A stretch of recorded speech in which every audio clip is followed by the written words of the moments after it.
This is Two for Enterprises, and today we're going to take a walk down memory lane because we like to pretend that we are not living in this country called America, the land of the free, the home of the brave, and then the home of basically a colonial type slavery that has kept black people in bondage all the way up even to today.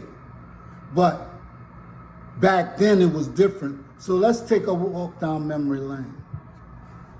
This is the slavery era in America, a time when rape was legal. Sex, power, and violence were part of everyday life. The system was designed to keep the slaves without power, without knowledge, and without even the slightest hope for change. The only thing white America cared about was how the slaver could maximize their profit. Some people will tell you that black men weren't tortured that much, because as property, it was in the master's best interest to avoid damaging their property.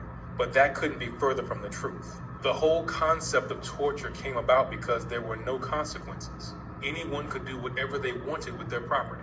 Just take a look at the tools they used to torture these people. Chained by the neck, like some kind of animal. Fastened with a head frame and a mouthpiece to prevent him from eating. An iron waist to make sure he wouldn't run away. Life expectancy for a black American slave born into slavery was just 21 or 22 years, compared to whites 40 to 43 years. About 50% of enslaved babies died in the first year of their life. That was twice the death rate of white babies. Those who survived were trained to be completely dependent on their master. This was the only way to keep them from running or revolting. Sexual abuse was a big part of slavery, just as much as it was for women as it was for men. For men, though, it was a different kind of torture. Lewis Clark, a former slave, once said that a slave can't be a man because he could not protect his female kin from being sexually assaulted by owners and overseers. He had to sacrifice his mother, sister, wife, and daughter. He had no other choice but to turn a blind eye.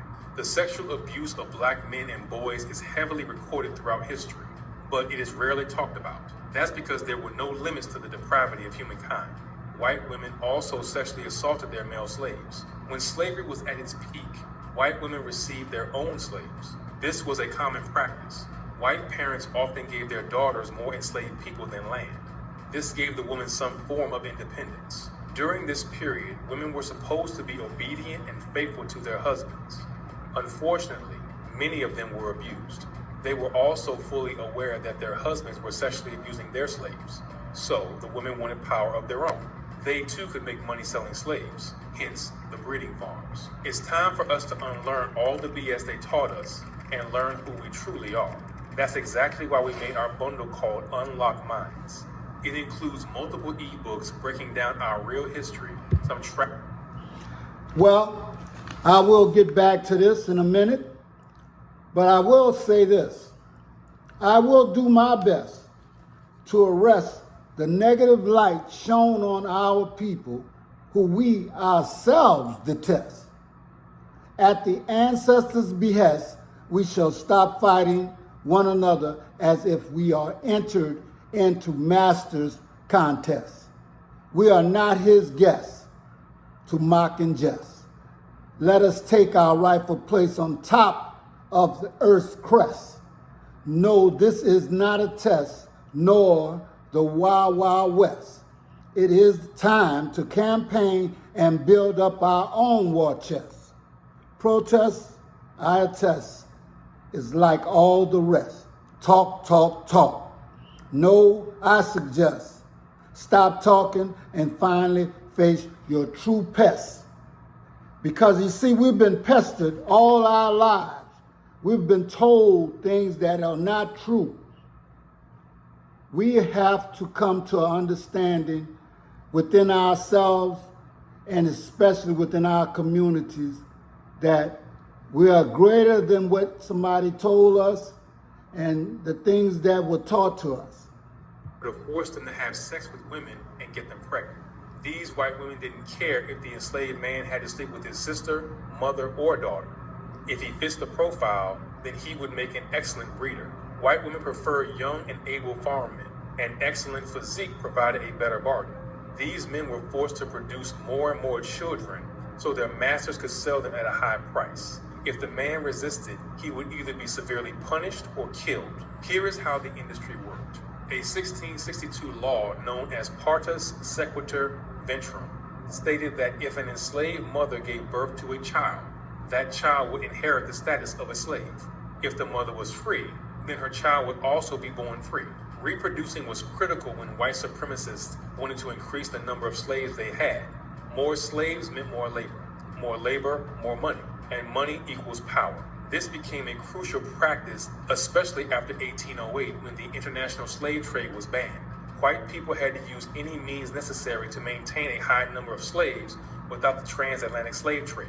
So, men sexually assaulted black women to procreate, while white women often forced their slaves to increase their numbers. The children would be sold on the market as valuable commodities or raised on farms and plantations as laborers. In many cases, white women would take these kids away from their parents and bring them into the big house. The children would be made to serve. If they wanted to sell these children, then they would create this feeding regimen and control everything the children ate. If the children were seen as valuable stock, then the white woman would give them medicine like Jerusalem oak. This product was used to treat parasites like worms.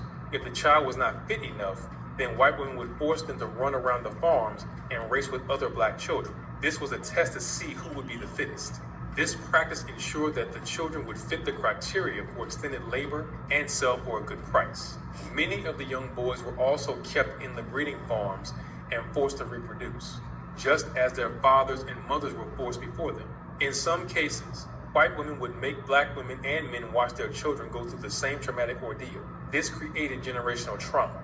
It is very hard to figure out exactly how valuable these enslaved people were, but here are some rough estimates. In 1860, the total value of enslaved people in America was $4 billion. This was much higher than the total value of all the gold and silver in the country, which was $228.3 million. It was more valuable than all the money in circulation priced at $435.4 million, and even all the farmland in the South worth $1.92 billion. To slave owners, enslaved people were the most valuable asset, worth more than all these other things combined. Southern slave owners would take out loans using their enslaved people as collateral. Banks would then turn these loans into bonds and sell them to investors worldwide, even in places where slavery was illegal. Wealthy plantation owners would start new banks in states like Louisiana and Mississippi. They would write down a list of slaves that planters could mortgage. This allowed them to buy more enslaved people and expand their cotton farms. To fund these loans, the banks sold the bonds to other rich people in New York, London, Paris, and Amsterdam. The investors didn't technically own the slaves. They owned the bonds that were backed by the value of these slaves. In modern finance, this process is called securitization. It was a perfect ploy to make more money. Without slavery, America wouldn't have become the global powerhouse it is today.